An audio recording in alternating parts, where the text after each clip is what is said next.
It's a bigger fight. It's not about a name. It is about what this country stands for. And is free speech just a line in our founding documents, or does it actually matter, and is it worth defending? We will not be silenced on this show. Trump's having none of it, however. Again, good news, bad news.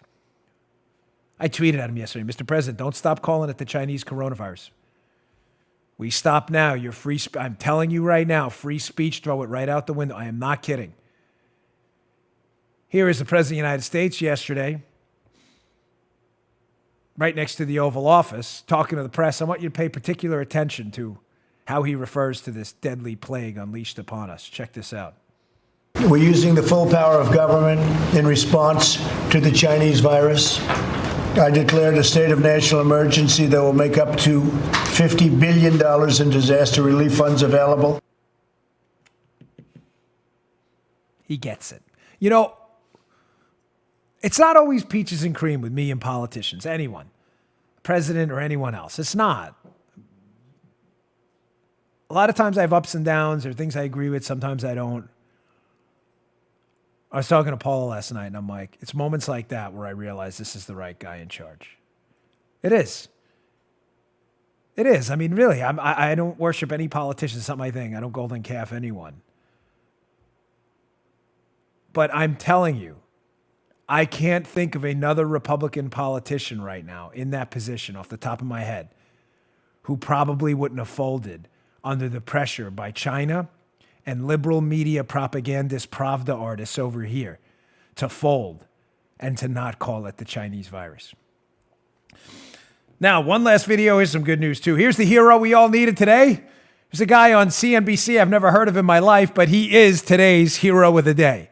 You have a little trophy we can put up? Hero of the day. He's on CNBC and talking about stocks and finances and stuff. And the Pravda-like, again, host of the show, in an effort to spread Chinese propaganda, we're not going to call it the Chinese coronavirus, although it's a coronavirus from China.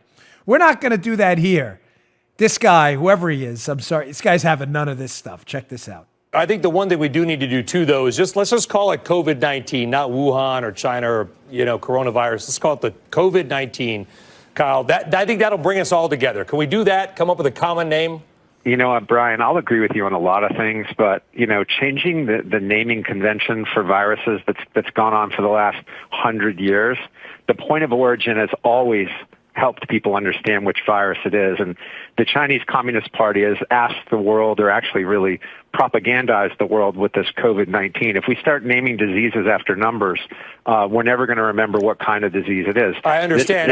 I want to make sure we don't make it, we don't take it to a country level. You know what I mean? Because this is the global fight. You would agree with that, right?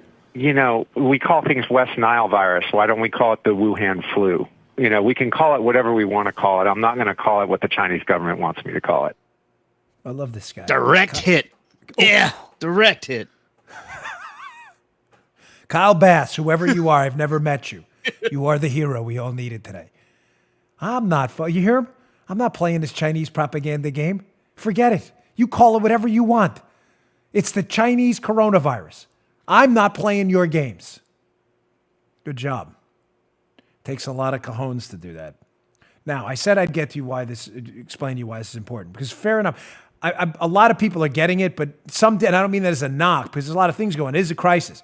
And some people, fairly enough, a couple emails, a couple tweets said, why are we wasting time on this? Let's just let it go. No. Folks, I'm being dead serious. I know, we interject the show with sarcasm and humor sometimes to kind of break the dour mood these days. We'll recover from this virus.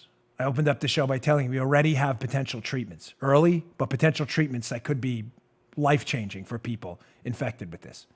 Literally life-changing. There are already vaccines in development. We will get through this. The world has been through pandemics before. This is not the first time, and sadly, it's certainly not the last. We've learned a lot about ourselves here. Folks, not all of it good. We're human beings. We're all sinners. We were not as resilient, not you and my audience, but collectively, as I thought we'd be during this. We can do better. but we always do better. We always learn from these things. Always. We've come out of world wars, regional wars, where we've learned a lot about ourselves too. We've seen incredible heroism in those wars. There have been some mistakes, financial mistakes. Hopefully we learn from them too. Hopefully we learn from this one. But I think what's different about the United States and the people who were born here and who come here is there's a different fighting spirit. There's a reason you want to be here and escape from countries where there's big nanny states. You don't want to be taken care of. You want to take care of yourself. We've had that, quote, rugged individualism. We'll get through this. We will definitely kick this virus's ass long term, if it had one. But we can never recover, ever.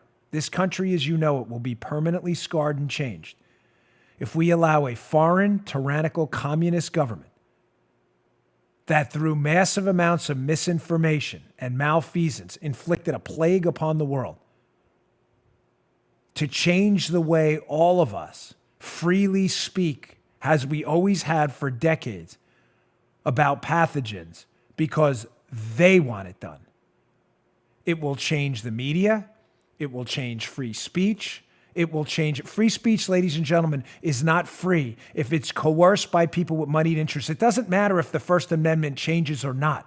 The Constitution, ladies and gentlemen, and the First Amendment, I'm sorry, it's a piece of parchment that only matters if we believe it matters. You can say we have the right to free speech all you want, but if we allow Chinese propaganda and moneyed influence in China and worldwide tyrannical influence in China to change the way we speak permanently because they wanted to avoid any accountability for the plague they unleashed upon the world, it is over. The First Amendment is meaningless. It is worthless. It is not a right if we don't believe it's a right.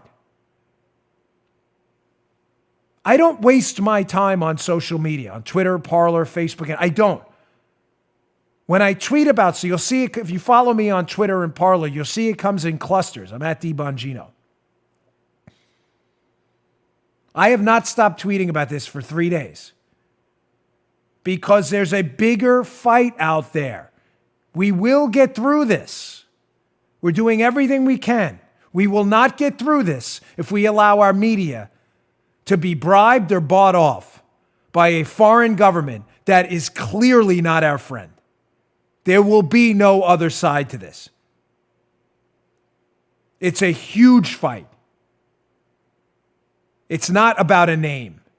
It's about, are we a free country now or not? Or are we stuck in China's back pocket forever? That's what this is about.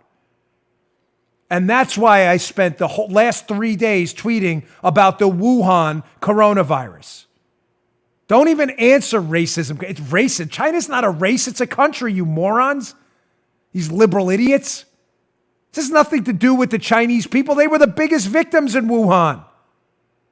It's their tyrannical government, and everybody knows it. It's a bigger fight. It's not about a name. It is about what this country stands for. And is free speech just a line in our founding documents, or does it actually matter, and is it worth defending? We will not be silenced on this show. You just heard The Dan Bongino Show.